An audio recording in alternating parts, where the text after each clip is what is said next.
আজি ধলাই উপনিৰ্বাচনৰ যি দিন আজি পুৱাৰে পৰা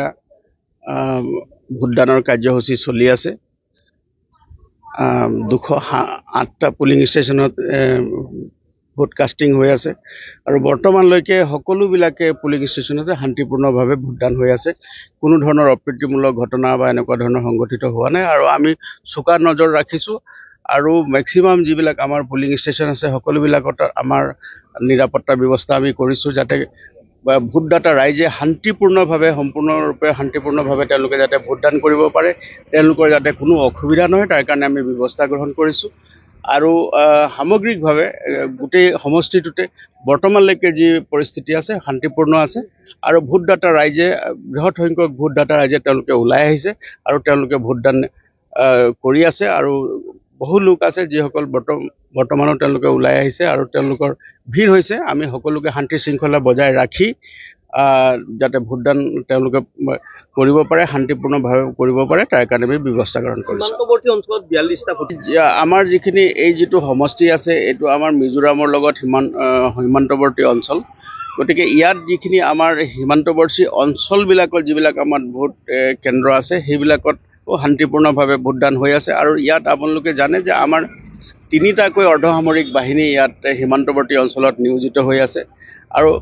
লগতে আমাৰ অৰ্ধসামৰিক বাহিনী আৰু আৰক্ষীৰ টহলদাৰী ব্যৱস্থা সম্পূৰ্ণৰূপে ব্যৱস্থা কৰা হৈছে যাতে ভোটদাতা ৰাইজৰ কোনো অসুবিধা নহয়। আৰু তাৰ লগতে আমি মিজোৰামৰ যি আমাৰ সীমান্তৱৰ্তী জিলা আছে কলাশিবৰ DC মহোদয়ৰ লগত আৰু তেওঁৰ SP মহোদয়ৰ লগত আমি আলোচনা কৰিছোঁ আৰু তেওঁলোকেও সম্পূৰ্ণ সহযোগ কৰিছে যাতে কোনো ধৰণৰ অপ্ৰীতিকৰ ঘটনা নহয় তাৰ কাৰণে আমি সকলো ধৰণৰ কাৰ্যব্যৱস্থা গ্ৰহণ কৰিছোঁ। আজি ধলাই উপনিৰ্বাচনৰ যি দিন আজি পুৱাৰে পৰা ভোটদানৰ কাৰ্যসূচী চলি আছে। 208টা পুলিং ষ্টেচনত ভোট কাষ্টিং হৈ আছে আৰু বৰ্তমানলৈকে সকলোবিলাকে পুলিং ষ্টেচনতে শান্তিপূৰ্ণভাৱে ভোটদান হৈ আছে। কোনো ধৰণৰ অপ্ৰীতিমূলক ঘটনা বা এনেকুৱা ধৰণৰ সংঘটিত হোৱা নাই আৰু আমি চোকা নজৰ ৰাখিছোঁ আৰু মেক্সিমাম যিবিলাক আমাৰ পুলিং ষ্টেচন আছে সকলোবিলাকত আমাৰ নিৰাপত্তা ব্যৱস্থা আমি কৰিছোঁ যাতে ভোটদাতা ৰাইজে শান্তিপূৰ্ণভাৱে সম্পূৰ্ণৰূপে শান্তিপূৰ্ণভাৱে তেওঁলোকে যাতে ভোটদান কৰিব পাৰে, তেওঁলোকৰ যাতে কোনো অসুবিধা নহয় তাৰ কাৰণে আমি ব্যৱস্থা গ্ৰহণ কৰিছোঁ। আৰু সামগ্ৰিকভাৱে গোটেই সমষ্টিটোতে বৰ্তমানলৈকে যি পৰিস্থিতি আছে শান্তিপূৰ্ণ আছে আৰু ভোটদাতা ৰাইজে বৃহৎ সংখ্যক ভোটদাতা ৰাইজে তেওঁলোকে ওলাই আহিছে আৰু তেওঁলোকে ভোটদান কৰি আছে আৰু বহু লোক আছে যিসকল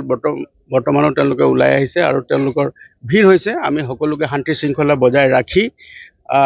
যাতে ভোটদান তেওঁলোকে কৰিব পাৰে, শান্তিপূৰ্ণভাৱে কৰিব পাৰে তাৰ কাৰণে আমি ব্যৱস্থা গ্ৰহণ কৰিছোঁ। সীমান্তৱৰ্তী অঞ্চলত 42টা আমাৰ যিখিনি এই যিটো সমষ্টি আছে এইটো আমাৰ মিজোৰামৰ লগত সীমান্তৱৰ্তী অঞ্চল, গতিকে ইয়াত যিখিনি আমাৰ সীমান্তৱৰ্তী অঞ্চলবিলাকত যিবিলাক আমাৰ ভোট কেন্দ্ৰ আছে সেইবিলাকত শান্তিপূৰ্ণভাৱে ভোটদান হৈ আছে আৰু ইয়াত আপোনালোকে জানে যে আমাৰ 3টাকৈ অৰ্ধসামৰিক বাহিনী ইয়াত সীমান্তৱৰ্তী অঞ্চলত নিয়োজিত হৈ আছে আৰু লগতে আমাৰ অৰ্ধসামৰিক বাহিনী আৰু আৰক্ষীৰ টহলদাৰী ব্যৱস্থা সম্পূৰ্ণৰূপে ব্যৱস্থা কৰা হৈছে যাতে ভোটদাতা ৰাইজৰ কোনো অসুবিধা নহয়। আৰু তাৰ লগতে আমি মিজোৰামৰ যি আমাৰ সীমান্তৱৰ্তী জিলা আছে কলাশিবৰ DC মহোদয়ৰ লগত আৰু তেওঁৰ SP মহোদয়ৰ লগত আমি আলোচনা কৰিছোঁ আৰু তেওঁলোকেও সম্পূৰ্ণ সহযোগ কৰিছে যাতে কোনো ধৰণৰ অপ্ৰীতিকৰ ঘটনা নহয় তাৰ কাৰণে আমি সকলো ধৰণৰ কাৰ্যব্যৱস্থা গ্ৰহণ কৰিছোঁ।